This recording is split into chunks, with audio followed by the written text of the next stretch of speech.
श्री राधा रानी ने बिहारी जी से कहा, प्रभु आप लोगों के लिए जरा कठिन हो क्यों? बोले किसी को यदि आपको प्राप्त करना हो तो उसको पहले तो जप तप करना पड़ेगा, हवन पूजन करना पड़ेगा, और जब जप तप व्रत करेगा उसके बाद फिर कहीं जाकर उसको गोलोक की प्राप्ति होगी, वैकुंठ मिलेगा। तो प्रभु ऐसा हर लोग जीवन में कर नहीं सकते, इतना जप तप पूजन पाठ करना बड़ा कठिन है, प्रभु आप जरा सरल बन जाओ। तो भगवान पर वैकुंठ से निकलकर वेद भगवान के रूप में परिणित हो गए। जो 4 वेद है ना, ये 4 वेद साक्षात भगवान का रूप है। इन 4 वेदों के रूप में ठाकुर जी ने जन्म ले लिया। और भगवान ने श्री राधा रानी से कहा, किशोरी जी देखो अब मैं वेद भगवान के रूप में प्रकट हो गया हूं, अब कोई आए वेद पढ़े वेद का दर्शन करे तो समझ जाए कि उसके ऊपर साक्षात गोविंद की कृपा हो। जब श्री किशोरी जी ने वेद देखे हमारे श्री राधा रानी, तो वेद बड़े कठिन, सब नहीं पढ़ सकते ना, सबकी समझ में आई, क्योंकि जब संस्कृत व्याकरण की सूत्र याद हो, व्याकरण का एक विषय होता है लघु सिद्धांत कौमुदी, जब उसके सूत्र याद हो तब कहीं जाकर आप वेद को समझ सकते हो कि इसमें लिखा क्या है। तो राधा रानी ने कहा, प्रभु फिर भी आप कठिन ही हो, अभी भी वेद के रूप में आप बन तो गए किंतु अभी भी आप कठिन है। भगवान ने कहा क्या किया जाए और कितने सरल बने। तब ठाकुर जी वेद से निकलकर 4 धामों में, 4 धाम है ना, द्वारिका, बद्री विशाल, द्वारिका, रामेश्वर और जगन्नाथ भगवान, 4 धाम। इन 4 धामों में ठाकुर जी 4 रूप बनाकर बैठ गए। और श्री राधा रानी से कहे, देखो आपने कहा वेद कठिन है, तो हम वेद से निकलकर अब 4 धामों में बैठ गए। अब व्यक्ति को जब मेरी याद आए तो आ जाए मेरे धाम में और धाम का आश्रय ले। राधा रानी ने कहा, प्रभु आप वेद से निकलकर 4 धामों में परिणित तो हो गए, 4 धामों में बैठ तो गए, किंतु अभी भी आप कठिन ही हो। भगवान ने कहा, आप क्यों कठिन है?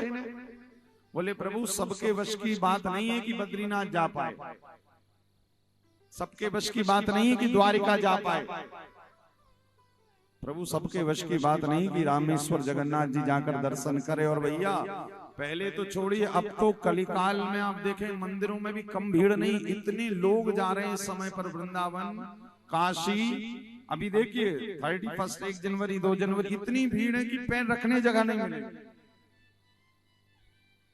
और हमारे वृंदावन में तो भैया बिहारी जी के इतने दीवाने हो गए आजकल, क्या इसी कारण हमारे वृंदावन में जब कोई भगत जी लोग आते ना तो हम लोग कह देते, भैया वृंदावन बिहारी लाल का दर्शन करने तो जाना, किंतु कहीं गलती से लेट कर प्रणाम मत कर लेना। क्या क्यों? बोले लेट कर, कई लोगों को भाव रहता है लेट कर प्रणाम करते हैं, और जैसे ही साष्टांग दंडवत किया उतने में 2-4 ऊपर से निकल गए, और जब 2-4 ऊपर से निकले तो अगले दिन पेपर में आ गया, क्या बोले दब गए। इसी कारण जब मंदिरों में जाओ तो बाहर से ठाकुर जी को दूर से ही प्रणाम करो। एक हम आपको बड़े मजे की बात बतावे, एक बार कनाडा से हमारे गुरुदेव भगवान के भगत जी पधारे वृंदावन, 18 घंटे की फ्लाइट लेकर दिल्ली आए, दिल्ली से वृंदावन गए। अब वृंदावन आए तो बोले महाराज 2 मिनट आ गए हैं टाइम पर, तो ठाकुर जी का दर्शन ऑन कर लें। तो हमारे गुरुदेव ने कहा नहीं पहले विश्राम कर लो। बोले नहीं बस ज्यादा थकान नहीं है, थोड़ा बहुत है तो जाकर बिहारी जी का दर्शन करके निकल जाए। अब थके तो थे, 18 घंटे की फ्लाइट लेकर कोई आए तो भी जोश में चले गए। अब जब जोश में गए अब ठाकुर जी के मंदिर जब पहुंचे महाराज, सो भीड़ ने फिर धक्का देना शुरू किया, पीछे से पीछे वालों ने दबाया, आगे से आगे वालों ने, दाएं बाएं से इतना दबाया। तो जब आए वापस तो हमारे गुरुदेव ने कहा हो गया दर्शन। बोले महाराज दर्शन तो जैसा हुआ सो हुआ, किंतु आज हम 18 घंटे की फ्लाइट लेकर आए थे, और जब मंदिर गए तो बढ़िया सबने दबा दबा कर हमारी मालिश कर दी, जो थकान थी वो पूरी गायब। हमने कहा वाह भैया वाह। तो वर्तमान में आप दर्शन करें, चाहे द्वारिका जाए, चाहे जगन्नाथ जी जाए, चाहे बद्री विशाल जाए, सब जगह लोगों की भीड़ मची है। तो श्री राधा रानी ने ठाकुर जी से कहा प्रभु आप धाम के रूप में बैठ तो गए, किंतु अभी भी आप जनमानस के लिए कठिन ही हो, सब नहीं जा सकते। किसी को कोई बीमारी है, बद्रीनाथ जाना है तो वहां ऑक्सीजन लेवल कम रहता है, तब श्री ठाकुर जी ने कहा अब और मैं कितना सरल बन जाऊं। तब एक दिन श्री बिहारी जी आंख बंद करके बैठे थे और श्री राधा रानी ने ठाकुर जी के अंदर प्रेरणा पैदा की कि प्रभु आप कथा के रूप में जन्म लीजिए। और आज श्री बांके बिहारी लाल के अंदर से 18,000 श्लोकों वाली श्रीमद् भागवत प्रकट हुई। और श्रीमद् भागवत जब इस धरती पर पधारी तब श्री राधा रानी ने कहा प्रभु सबसे सरल यदि कोई आपका रूप है तो श्रीमद् भागवत की कथा ही सबसे सरल है। क्यों?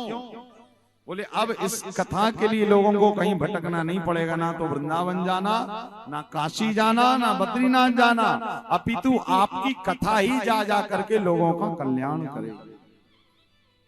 अब देखिए कितनी सरल भगवान की कथा हो गई। अब उमापुर में हमारे दुबे जी ने व्यवस्था की तो ठाकुर जी यहीं पर आ गए।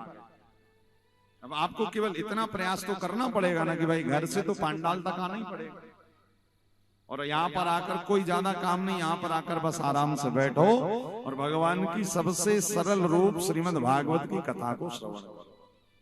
तो ठाकुर जी का कलिकाल में सबसे सरल रूप कौन सा है? भगवान की कथा।